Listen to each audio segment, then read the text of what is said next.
Welcome to the Storyteller's Mind Movie Makers. Hosted by Melissa Reaves, this podcast explores the art and science of stories that are felt, not just told. Ready to turn your message into superpower and ignite impact? Let's dive in on today's episode.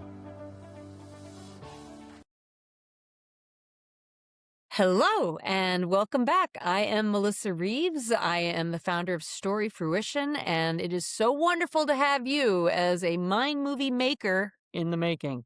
This is the podcast that we're going to be studying the science to the art form of storytelling, especially the stories that you tell for your career and your leadership, okay? Because you are a walking, talking storybook, and you are made up of decades of events and moments that tested you, and you sometimes crumbled, and it was a horrible event maybe that you had to go through, but you made it through. You got there.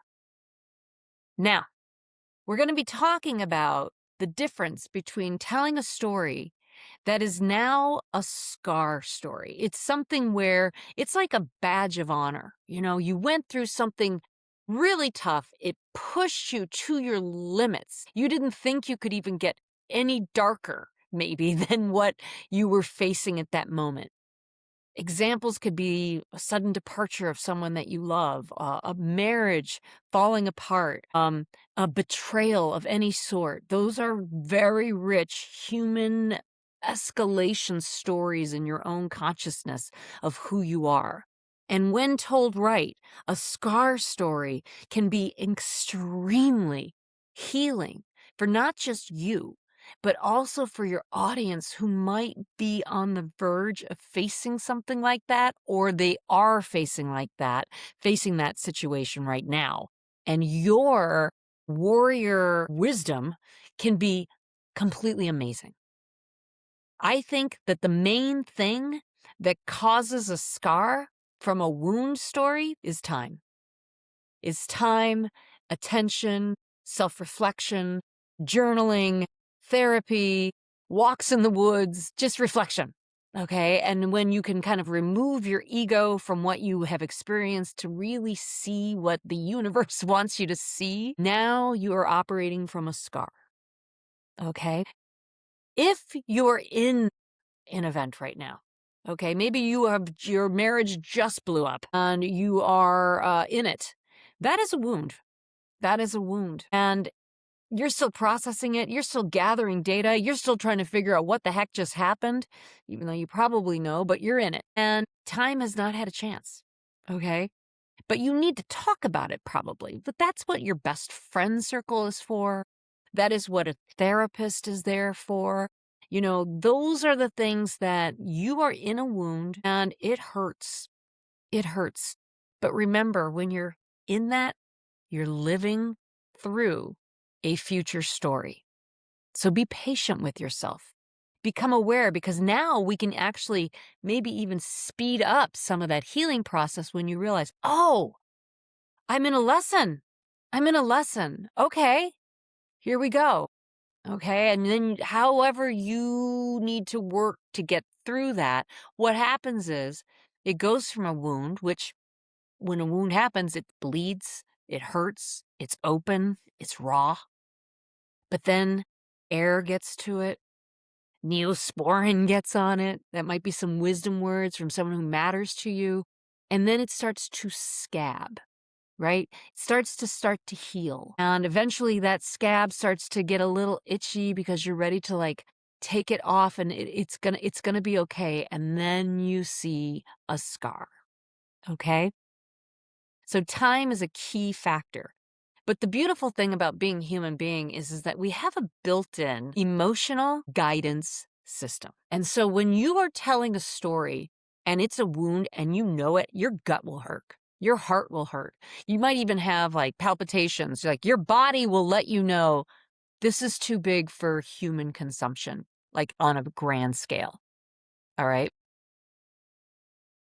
I was once at the Moth, and I wrote about this in my book, but we were at the Moth and it was a Friday night and it was raining and everyone was gathered to hear stories, and they pulled someone's name out of the hat and they said, I'll just call him Jimmy. Jimmy, you're up next. Tell your story. And he got up and he said, I'm going to tell the story of my father's death. Now, everyone in the room's like, oh, okay. Because most of us, if you have a father, are going to think about that. It's bound to happen if the law of nature goes the way it is, right? And he said, I'm going to talk about my father's death. He died on Wednesday. And the entire room was like, what? Like 48 hours ago Wednesday? And somehow he needed to do that. But honestly, God love him, that just wasn't the forum.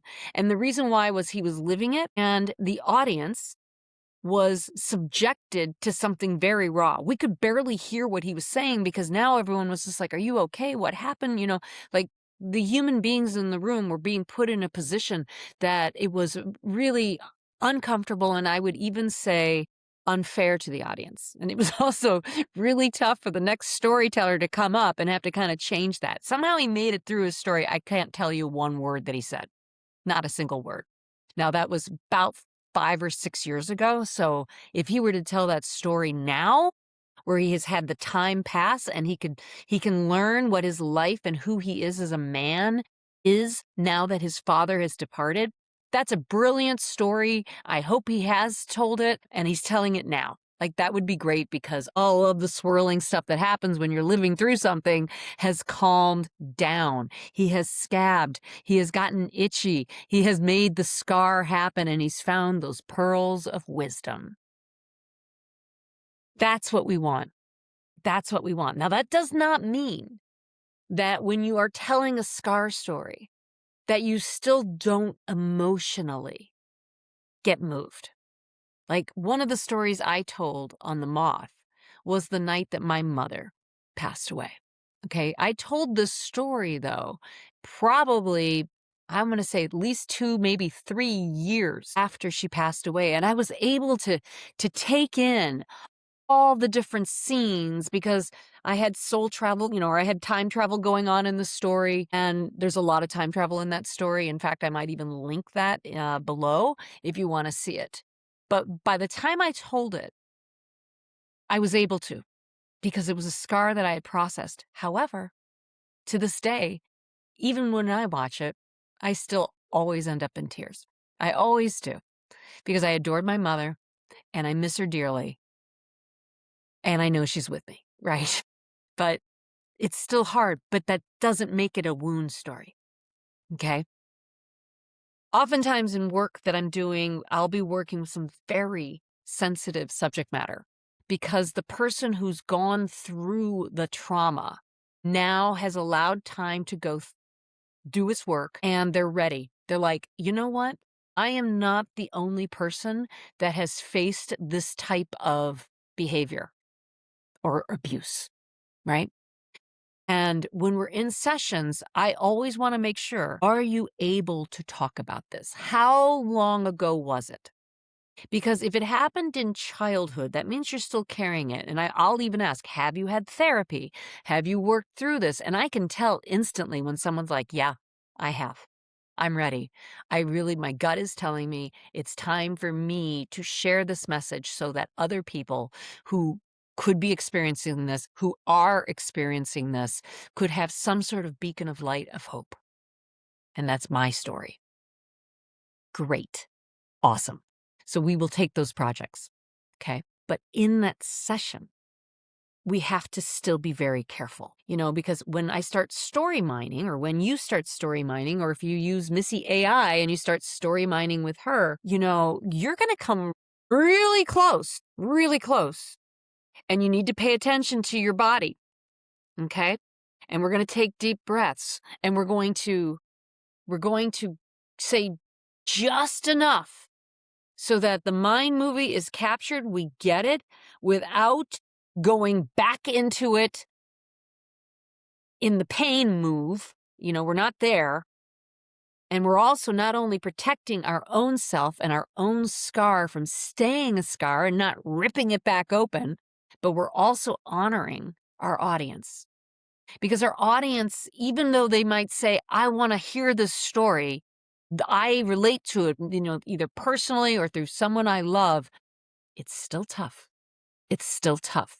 And so if you have a message that you want to send out and it is centered around something that would be considered trauma, which that's a pretty big word, right? Trauma comes, everyone has had trauma. You need to use your discernment and listen to your body and listen to your own self say, that's too much. Pull it back.